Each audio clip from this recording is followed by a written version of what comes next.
Motorola Moto W755 cell phone main logic board replacement. Replace the main logic board for your Motorola Moto phone. Using your finger, press down on the clip holding the back cover on. Pull the back cover off.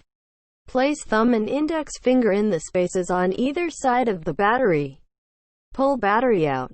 Using the T5 torque screwdriver, remove the 4 5.5 mm screws on the back panel. Using a plastic opening tool, carefully peel back the rubber strip located at the bottom of the keypad.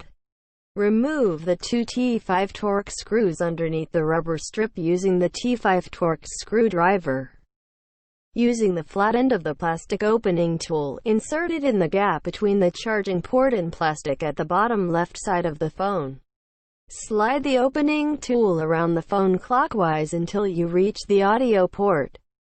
Twist the opening tool until the plastic pops off from the body of the phone. This may require a small amount of force. Remove the plastic covering completely from the body of the phone. Using the plastic opening tool, carefully unclip the cable ribbon from the main logic board. Be sure not to tear it because the flex is very fragile. Remove the main logic board.